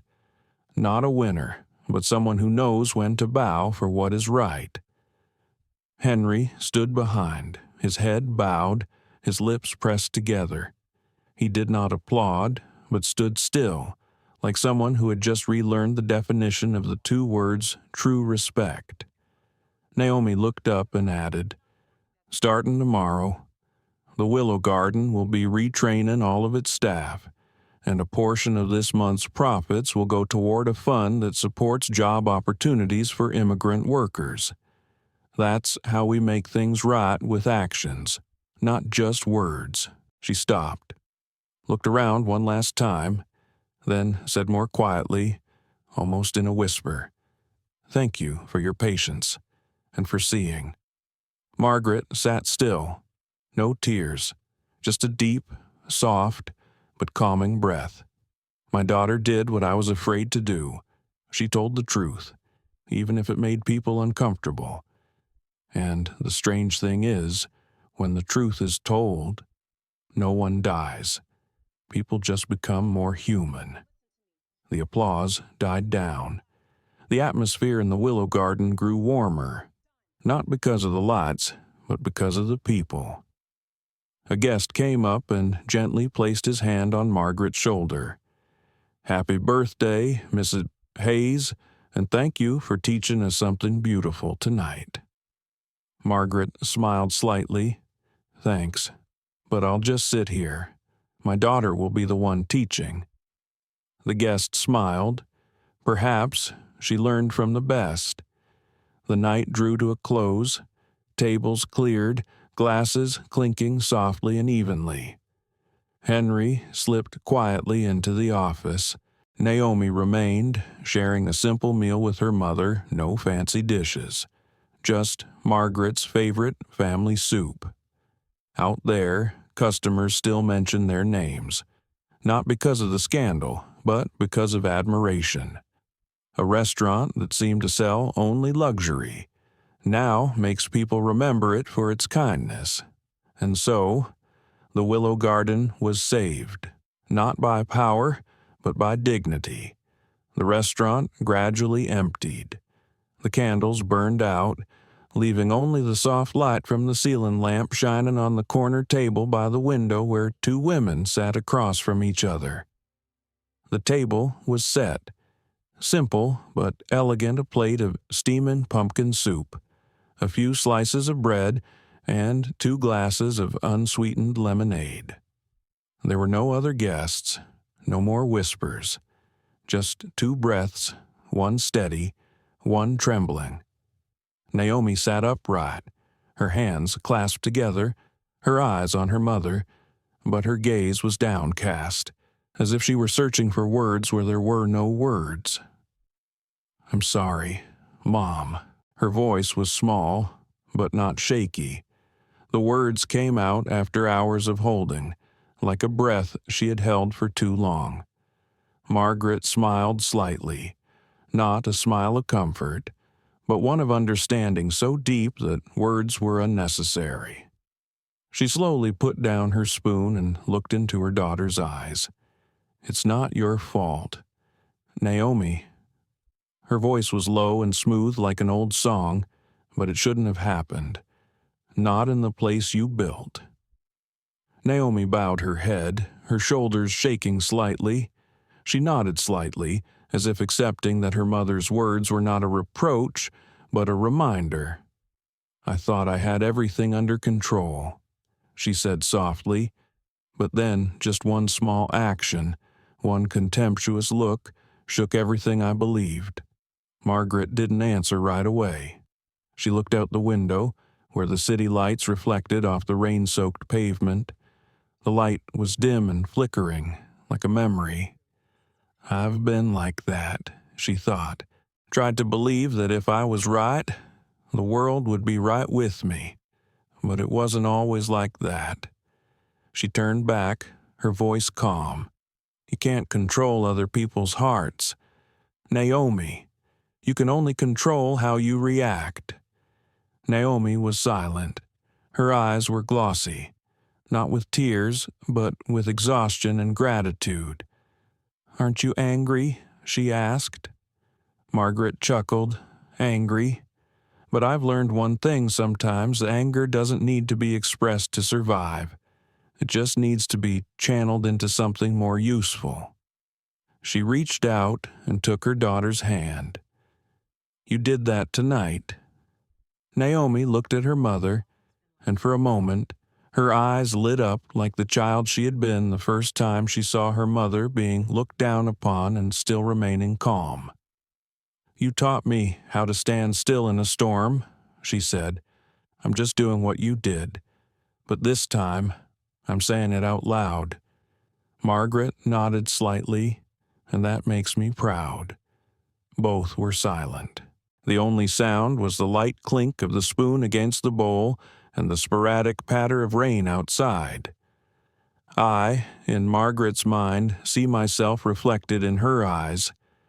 Naomi is stronger than I ever thought. But her strength doesn't come from anger.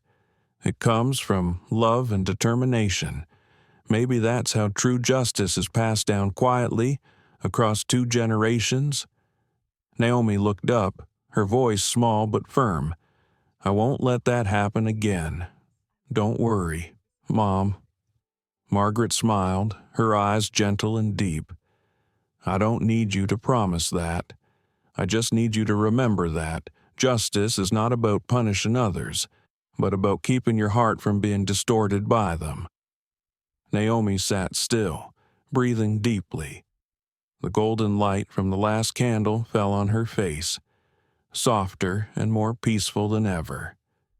I see, Mother, she said, her voice as soft as the wind. I think tonight you taught me another lesson. Margaret raised her eyebrows and smiled slightly. What lesson? Naomi replied slowly. That sometimes silence does not mean weakness. It is just the way strong people choose not to lose themselves. Mrs. Margaret looked at her son, then laughed softly, a short, warm laugh, something both proud and sad. If you understand that, I can rest assured about the future of this place. The 2 women sat there for a while longer, neither of them speaking. Outside, the rain had stopped. The last drops of water rolled down the glass, reflecting the sparkling street lights like 2 streams of time, intersecting and then separating, but both heading towards the same point of light. Naomi stood up and signaled for the waiter to clear the table. She turned back and whispered, Mom, tomorrow I want to hang a sign on the door. What to write? Margaret asked softly. Naomi smiled. Respect comes without reservation. Margaret laughed, a rare smile spreading gently across her face. That was the most beautiful slogan I had ever heard. They left the table together. The glass door closed behind them, reflecting 2 figures, one old, one young, walking side by side in the pale yellow light of the late night. No more was said. No more was needed. Justice had been done, and mercy had been kept, and so. The Willow Garden returned to its original meaning, a place that not only serves meals, but also serves human dignity.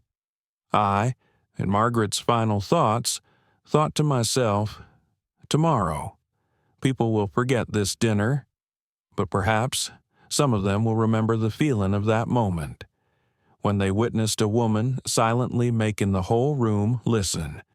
The next morning, as the sun was just rising above the restaurant roof, the first light shone through the large glass panels of the Willow Garden. It was no longer the warm yellow light of the previous night, but an honest light, clear, hiding nothing. Naomi Hayes arrived early, not in her powerful black suit from last night, but in a simple white shirt, sleeves rolled up, hair tied back, no lipstick, no powder. She had come not to prove anything, but to begin. Henry Brooks was waiting, his demeanor more subdued than usual.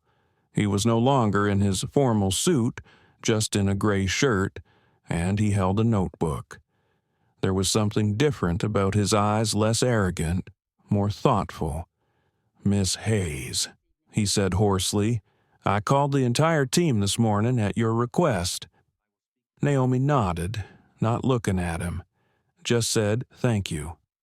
Henry, today we start again, from the beginning.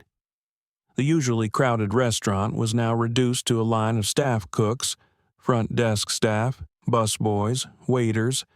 Each one looked different, embarrassed, scared, or curious. Liam was no longer there, but his shadow still hovered in the air, reminding everyone that what had happened last night was not just an incident, but a mark. Naomi stood in the middle of the hall where she had apologized last night.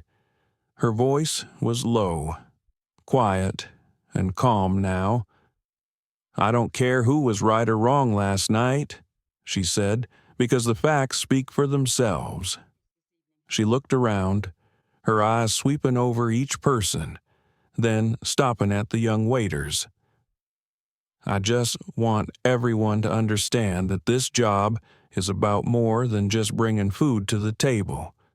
It's about showing respect. Every person who walks through these doors needs to be seen, really seen as a human being." No one said anything. Only Henry bowed his head and sighed softly. Naomi turned to him. "I want to review the entire service process, from welcoming guests to when they leave the table.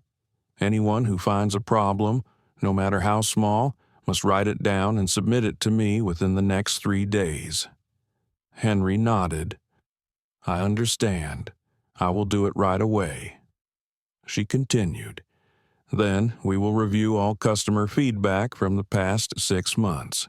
Every single complaint, even one line, must be reread. I don't want to miss anything." A young employee raised his hand timidly. "Hayes, what about the old responses from before the electronic storage system?" Naomi smiled slightly. "Print it out. No matter how old it is, read it.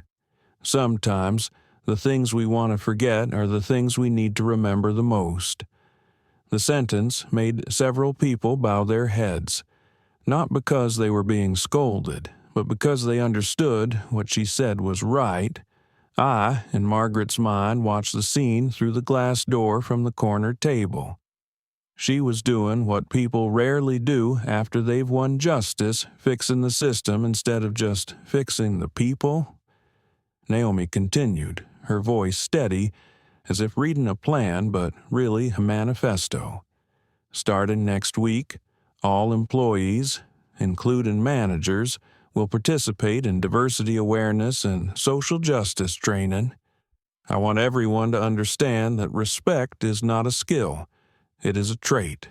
If anyone feels that this direction is not right for them, they can leave today. No excuses needed." A silence fell. No one moved, not because of fear, but because there was no challenge in Naomi's eyes, only certainty. She looked around and added, "I'm not looking for a perfect person. I'm looking for someone who can look back." Henry took a deep breath and took a step forward. "Miss Hayes, I would like to say something." Naomi looked at him and nodded slightly. Henry swallowed, his voice low but sincere. "I've been in this profession for 30 years. I've learned many things, but also lost many things. Perhaps I let familiarity make me forget the most important thing. Thank you for not chasing me away," Naomi answered concisely. "Without evasion, I don't keep you because of pity. I keep you because I believe that people who make mistakes can still correct themselves, but only if they really want to." Henry bowed his head. In the morning light, the lines at the corners of his eyes looked deeper, more real, a sign of hindsight. All that morning, there were no loud voices, no arguments.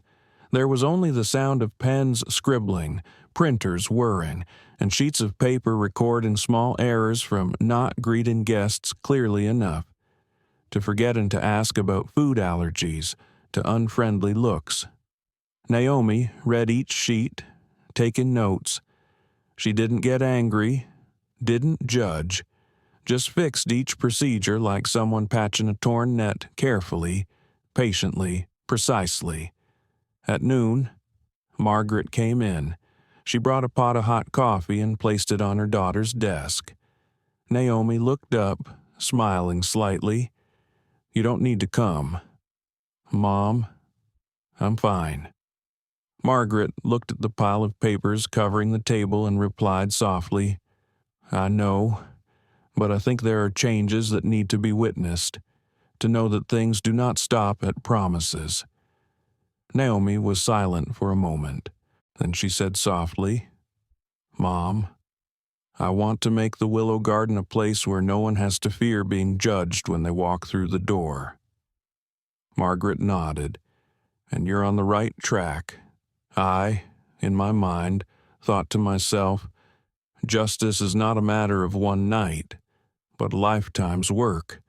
And the girl, she'd just begun that journey. In the afternoon, Naomi met with the communications team. She asked for a short statement, not an apology, but an affirmation of the restaurant's core values. She said, "We don't hide it, we don't sugarcoat it, we just say it, a mistake happens, and we learn from it." She paused, adding a gentle but profound sentence. "Learning is the only way to respect mistakes." A few days later, the local newspaper wrote about the Willow Garden.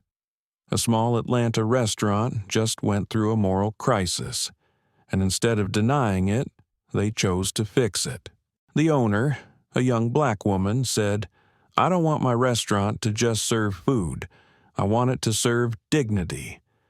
The post went viral faster than Naomi expected, not because of the scandal, but because people felt relieved, as if in a noisy world, someone had finally chosen to be quiet and truthful. That afternoon, Margaret sat at the table by the window again. The afternoon sunlight shone on the glass of water in front of her, sparkling like crystal. The daughter was busy with her notebook, unaware of her mother's gaze. She kept her composure, Margaret thought, not letting anger ruin the work that was being done. She took a sip of cold coffee and smiled, because justice, no matter how small, began with one person like that. 3 days later, the Willow Garden was as peaceful as ever. The lavender pots were back at the entrance. The light scent wafted through the air, blending with the soft jazz music. People still came to eat, but their gaze was different, as if they were looking for something more than food of belief. Naomi Hayes walked from table to table, greeting each customer with a small smile. Gone was the tense posture of someone struggling, but the calm of someone who knew she was on the right track. I, in Margaret's mind, sat at my usual table by the window, watching my daughter move between tables like flowing water. She had found her rhythm, slow, steady, and purposeful. In the far corner sat a group of young students. A brunette, about 25, was on her phone, whispering something to her friend. Her eyes glanced toward Naomi, then stopped where Margaret was sitting.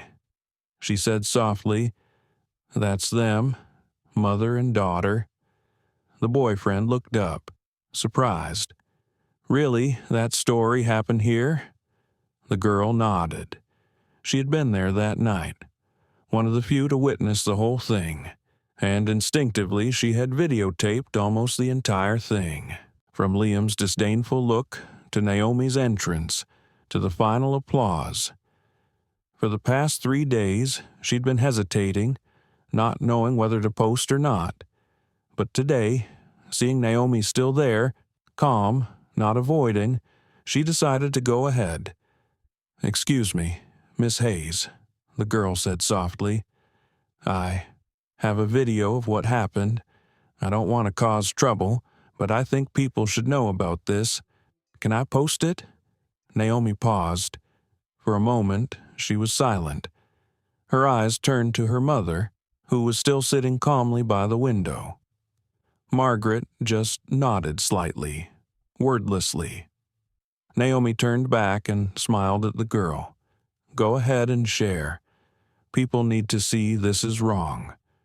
The words were soft, but resounded clearly in the quiet space. There was no bitterness, No desire for revenge, just the truth, and a call for justice. That evening, the video was posted online. The title was simple: When a Waitress Refused to Serve a Black Customer, and learned a lesson from her own daughter. The restaurant owner. In the video, the image is not sharp, but the sound is clear. Naomi's voice is firm and calm. Margaret's voice is low, quiet and powerful. And then, the final applause, real, warm, and without background music. Within 24 hours, the video had gone viral, not because of the drama, but because it's rare to see justice being served. Not with screams, not with tears, but with sanity. In the comments section, thousands of people wrote, "I cried when she said, 'Everybody deserves respect.' This is the America I believe in.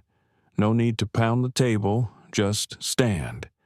And somewhere, an old woman writes, "I was refused service in the 70s. Thank you both for doing what I dreamed of." Naomi didn't read all the comments. She only looked at a few, then turned off her phone. She knew it wasn't the number of views that mattered, but what the video evoked in others. Henry walked over, holding the latest newspaper, with a picture of Naomi and Margaret on the front page. "Miss Hayes, this morning's paper, the whole town is talking about you." Naomi looked up, her voice calm.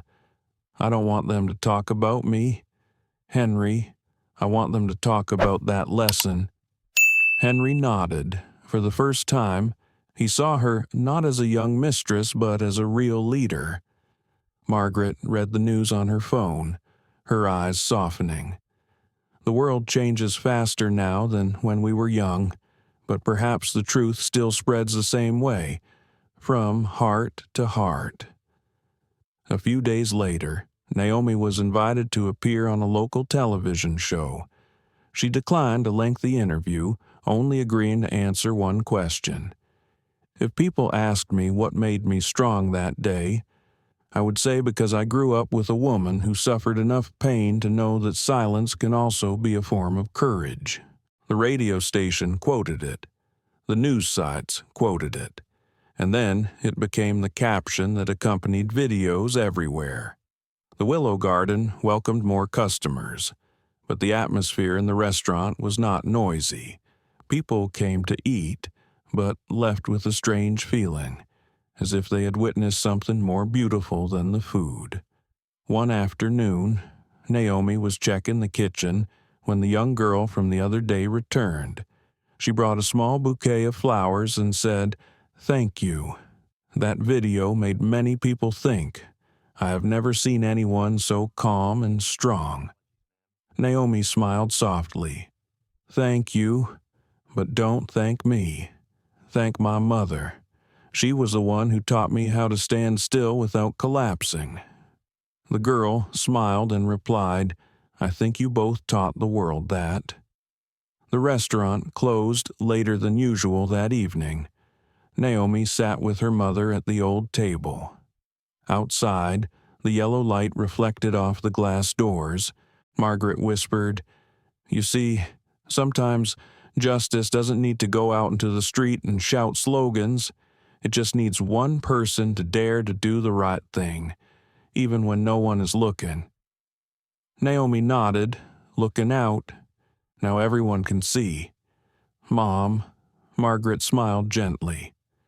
"Well then, let them see one more thing, that justice doesn't end with a video. It begins with how we live after the video is turned off." I, in Margaret's mind, silently looked at my daughter, who was no longer the young owner of a restaurant, but the image of a new generation, where strength is measured by kindness. She had done what I could not turn personal pain into a common lesson. That evening, the Willow Garden was lit up as usual. There were no heavy conversations, no cameras, no mention of the viral video, but there was something else in the air, softer, clearer. It was as if everyone was breathing the same breath. relieved. Naomi Hayes walked slowly between tables, looking at each familiar face. Henry was helping the new staff set tables, nodding to customers with a genuine smile, no longer forced. At the bar, the old chef, Johnson, was making coffee, singing softly to the blues playing from the old speakers. It was all normal, but normal in a good way. The kind of normal that comes after one has weathered a storm and is still standing. In the corner of the window, Margaret sat there again, still wearing the light purple scarf, her hands resting neatly on the table, her eyes following her daughter as if by habit that had become instinct. A young employee approached. Smiling Mrs. Hayes, could you stay a little longer tonight? Margaret looked slightly surprised. Of course, little girl. But what's the matter? The girl just smiled, did not answer, then retreated back to the kitchen. Margaret looked around. Naomi was busy talking to the customers at the middle table, looking confident and poised. The yellow light from the lamp illuminated her hair, making her face glow. I, in Margaret's mind, smiled slightly. She had learned to stand in the light without fear in the darkness. A moment later, the lights in the restaurant dimmed. The music stopped. Everyone looked up and around, and Henry emerged from the kitchen, holding a large, candlelit cake. Behind him stood the entire staff, all smiling. On the cake, the simple words, "Happy Birthday, Mom." Margaret froze. For a moment, she didn't understand. There was a burst of laughter. Naomi stepped out from behind, wiping away a falling tear. "You think I forgot," Naomi said, her voice hoarse but happy. "I ordered this cake a week ago. I just didn't expect your birthday to turn out like this." The whole restaurant laughed. Henry whistled softly. The young waiter brought the candle to her. Margaret looked at the cake. The candlelight reflected in her eyes, wet and bright. She said softly, half jokingly, half seriously, "This is probably the most memorable birthday of my life." Naomi laughed, her voice breaking over the laughter of the crowd. "I believe so." The music started again. This time a jazz classic, "What a Wonderful World." People started clapping in time, no one signaling, but all in unison. Margaret blew out the candles. The lights went out, but the room was brighter than ever. The light of faces.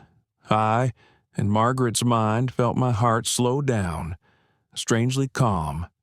We used to think justice was just a big thing, having a strong voice, making someone change, but no. Sometimes it's just this moment when everyone laughs, understands, and no one is afraid because of the color of their skin, their age, or their past. Naomi pulled up a chair next to her mother, cut a slice of cake, and placed it in front of her. "Mom, remember when I opened the restaurant? You said, 'Don't forget to make people feel welcome.'" She nodded. Naomi smiled softly, I think. "Finally, I understand what you mean." Margaret placed her hand on her daughter's and squeezed it gently. "I know you will understand, not through success, but through trial." Naomi was silent for a moment, then said, "I think, if my father were still alive, he would be very proud." Margaret looked into the distance, her eyes slightly moist. "Yes, your father will say what he always said. These two women, stronger than storms." They both laughed, that smile, no longer bitter, but sweet of healing. Henry approached, holding a glass of wine, and raised it gently. "Allow me, on behalf of everyone here, to congratulate Mrs. Hayes, who taught us an unforgettable lesson." Everyone raised their glasses. Margaret bowed slightly and replied, Thank you, everyone. But if anyone deserves to be congratulated today, it's my daughter." Naomi smiled and waved her hand. "No, Mom, without you, there would be no the Willow Garden and no me today." She smiled. "Well then, let's congratulate each other." The clinking of glasses sounded softly but clearly, like a warm ending for all. There were no speeches, no stage lights, just simple human affection on a spring night. Outside, a light rain fell. The drops of water on the glass reflected the yellow light. Naomi looked out, then turned to her mother. "You know, I think justice doesn't just change others. It changes you first." Margaret nodded, her voice light as the wind, and sometimes it starts with a birthday cake. Mother and daughter looked at each other and smiled. The remark was simple, but enough to make the whole table burst into laughter. No one said anything more, but everyone understood this evening was more than just a party. It was the beginning of something better, a forgiveness, a restoration, and a new faith. I, in Margaret's thoughts, quietly concluded, perhaps justice is not the voice of the winner, but the warmth remaining in the room after everyone has understood what is right. And in that warmth, the music played again, slow, soft, like the lullaby of a world just learning to love again. That night, the Willow Garden was quieter than usual. Outside, the rain had stopped, leaving the road shimmering with the yellow lights. There was no more loud talking, no more laughter, only soft jazz playing from the speakers, the deep voice of a saxophone telling the story of this very place. Naomi Hayes cleared a few glasses from the bar and wiped the polished oak tabletop dry. Henry Brooks, who had just closed the books for the day, bowed slightly and left quietly. The young employee, Samantha, turned off the lights, leaving only a few slow-burning candles in the corner, their flickering light illuminating the wooden wall where a photo of Margaret and Naomi, taken on opening day, was hung. The room, in that moment, was more than just a restaurant. It was like a heart, once wounded, but now beating again, warm and peaceful. Naomi sat down at the table where her mother usually sat. Before her were 2 glasses of red wine, the candlelight casting a deep ruby red on the liquid. A moment later, Margaret emerged from the kitchen. She had waited for everyone to leave. She still wore the same purple scarf, but her eyes were brighter than ever. "Aren't you tired yet?" Naomi asked softly. Margaret smiled and sat down across from her daughter. "I'm tired, Mom. But there are nights when you shouldn't go to sleep right away. There are moments that should be held on to a little longer." Naomi nodded slightly, then raised her glass. The 2 glasses clinked together with a soft, resonant sound, like the synchronized heartbeat of 2 generations. The flickering candlelight reflected in their eyes, reflecting 2 stories, one who had gone through discrimination, one who was rewriting justice. Margaret looked around the room, her eyes scanning every corner of the wall, every strip of golden light reflecting off the tabletop. This place was just a dream. "Naomi," she smiled, "and now it's what you deserve." Margaret shook her head and said softly, her voice trembling but clear, "No, my child, it is not a reward for anyone. It is proof that the world is still good if we dare to stand up."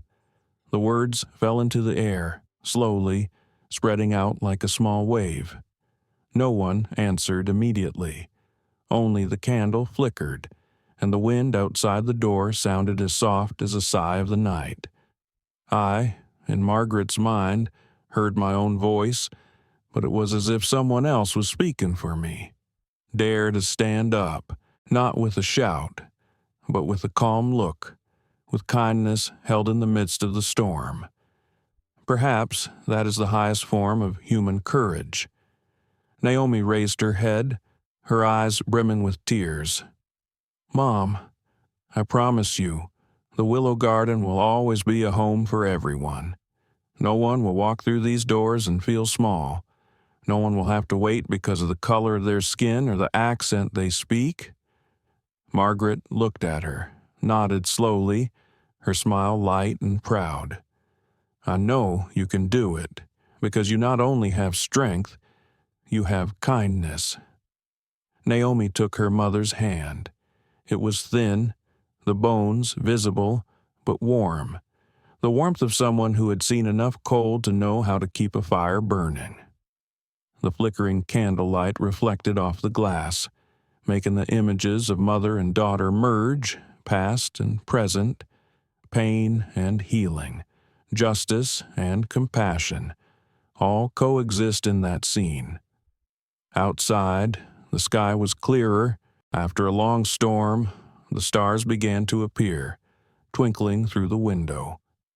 Naomi looked out and said softly, "It looks like everything is starting over, doesn't it?" "Mom," Margaret smiled, "yes, but not from the beginning, but from where we left off to learn. The Willow Garden has been more than just a restaurant since that night. People come not just to dine, but to feel something rare, respect. Some wrote that they felt safe when they walked in. Some said they were seen." Naomi just laughed and said, "If they feel seen, then you're doing something right." One morning, a few weeks later, Margaret returned to her usual table. The young waitress, Samantha, brought her a cup of hot black tea and a warm smile. "Thank you," Margaret said. Samantha replied, "No, thank you. Without you, I would not have understood what serving with heart means." Margaret smiled slightly. "The world is good, if only people would listen to each other." That evening, Naomi hung a new photo on the wall. It was a picture of a mother and daughter raising their glasses, with a flickering candlelight in the background and a small inscription engraved in the frame. "The world is still good, if we dare to stand up." People stopped to look as they passed. Some read silently, then nodded slightly, as if they understood more than words could say. I, in Margaret's thoughts, looked at that photo and felt a sense of peace spread. There are storms that pass without leaving a trace, but to cleanse the sky, and there are wounds that do not leave scars, but to teach us how to love more. Naomi put her hand on her mother's shoulder and whispered, "Mom, I think Dad is seeing us." Margaret chuckled, still looking at the photo. "Yes, and he's definitely smiling." Outside, the wind gently shook the willow branches on the porch, the leaves touching each other, creating a sound like a whisper. Inside, the last candle still burned. The light was not bright, but enough to light up the whole room, like the kindness they had maintained in the darkest days. And perhaps that is what makes the Willow Garden, where the light never goes out. Thank you for taking the time to follow this story to the end. Perhaps somewhere along the way, each of us has been misunderstood, overlooked, or witnessed someone hurt simply because they were different. But as Margaret and Naomi Hayes have shown sometimes, justice doesn't need a shout. It comes in silence, through perseverance, through the kindness and wisdom of people who dare to stand up without losing themselves. If this story resonates with you even just a little, please take a second to like and share this video to spread the message of kindness to more people. And don't forget to subscribe to our channel, so we can continue our journey of telling real-life stories of kindness, justice, and the power of people. Because here, we believe that the world is still good, if we dare to stand up.